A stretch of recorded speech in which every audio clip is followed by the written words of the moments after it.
tinted glasses, windows, and vehicles. Well, yes, Malachy Ugwumadu joins us now. He's a legal practitioner. Thank you for coming on this morning. Thank you for having me. Good morning. So many, in the dailies, it's everywhere. You're writing public letters to the IG about the same matter ever since they make that announcement. Give us a background. What's this about? Well, let me first say that we're in court. In other words, the matter is sub judice, and therefore I must be very circumspect in the kind of details that I will give, particularly if it concerns the aspects that we are litigating right in court. However, I didn't go to court yesterday. My suit has a suit number that records 2011. It was on the 4th of May, 2011, when the then Minister of Police Affairs came out with an advertorial insisting that the next day, the 5th of May, 2011, was going to be the deadline for persons who use vehicles with tinted glass. As at that time, there were merits in that declaration, in the sense that the rising incidence of insecurity was already building up. And so we saw it. But if you looked through the directive, you would find that an aspect of it was very, very annoying. And that was that the general public was banned from the use of tinted glass, with exceptions. Those who were exempted were the president, the vice president, the governors, their deputies, the Senate president and his deputy, the House Majority Leader, Speaker, of course, just those category of politicians. Now, and there was express directive contained in the same statement, insisting that commissioners of police and all men and officers of the police officer were hereby mandated or directed to commence physical apprehension of persons except those who were exempted. And I was asking myself, where is Mr. Chamberlain in this exemption? What of Malachy? Are we now lesser Nigerians by reason of our political status in Nigeria? To what extent do we suffer this indignation simply because we are not members of the National Assembly or in the executive arm of government? And on the night, which was 4 days later, after making a few calls to draw their attention, I formally wrote the Minister of Police Affairs, the Inspector General of Police, and even the Attorney General, all duly acknowledged. Yet, my letters were discountenanced. I didn't even get a reply. So the only option left for me was to approach the court in May, where we sought for judicial review, by way of an order of certiorari, to quash that directive. Essentially because it is discriminatory. Discriminatory in the sense that those whom you have exempted are the same category of Nigerians who, to our knowledge now, are entitled to very huge security votes.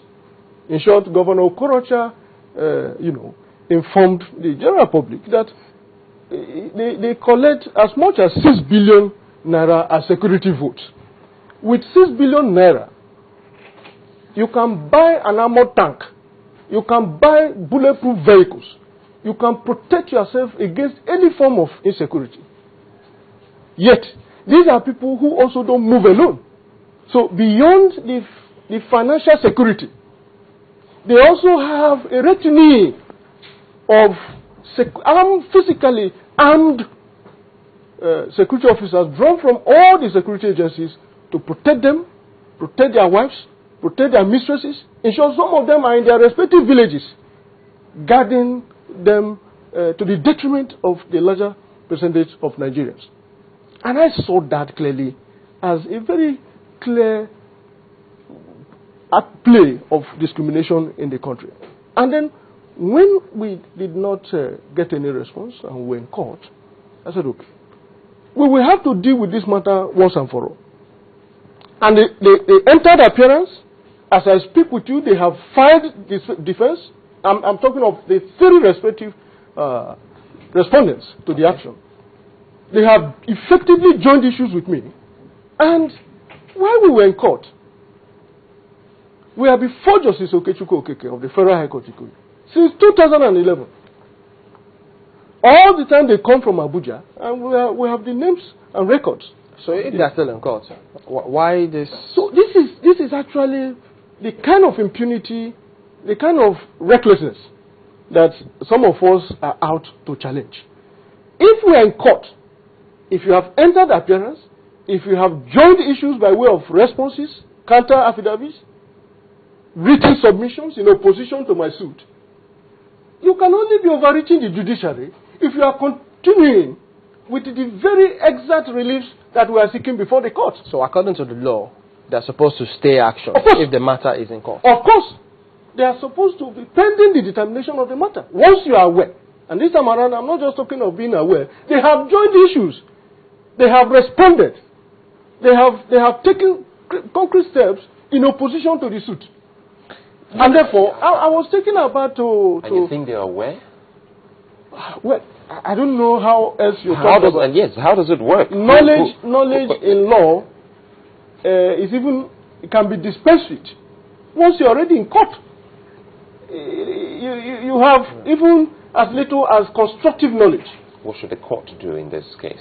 Well, we are crying out to say that the judiciary should not just be treated with ignominy simply because the police is involved. Especially now that CJN says confidence in judiciary nosedive. I mean, this is statement coming even too late. You would recall that some of us have had cause in this country, particularly during the Salami matter, to wear our wig and gown in the hot sun to mourn the judiciary, knowing that what we face, the decadence we face in the judiciary, and unfortunately the judiciary is the last stop before anarchy. So if we continue to toy with it with impunity, if we continue to treat it with ignominy, then chances are that we are caught in for serious trouble.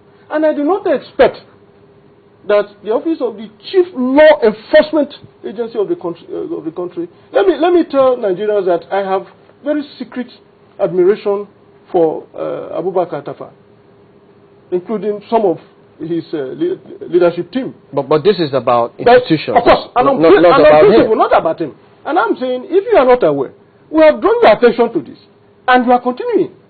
The drawback of this is that you are, trying unwittingly to force a fait accompli on the judiciary. Assuming I win, assuming you succeed, how would you interpret the actions that you are taking presently? And the issue of notice, like you said, does not come. Because I'm saying they have entered their appearance, they have filed the defenses. What more notice do you want to establish? So this is actually on the grounds of discrimination, yes. Nothing more. Yes. Because a host of people have also argued that, I mean, then it was also the era when a host of people were putting other tints on their cars, aside those that came with the cars. So now they're arguing that a host of cars, especially SUVs, come with factory tint, especially at the back. What do you do about things like that? I mean, your suit definitely doesn't cover that, does it? No, it doesn't. Like you rightly pointed out, I am challenging the discriminatory nature of that directive. But what do you make of that? Sorry? I mean, aside the discriminatory nature of it, yes. What do you make of the directive? I mean, assuming this was across board, everybody, including even the president, would you be in court? Well, you have given a conditional assuming. That assumption does not exist. It is the absence of that assumption that necessitated the action that we are taking. In other words, if you have a situation in which, don't forget, I said I sympathize with the Nigerian police, particularly regarding the seemingly intractable incidents of insecurity in the country. I really do. Although some of us do not accept that it is entirely about tinted glass. Because even those who bombed the police headquarters, as we were told and shown,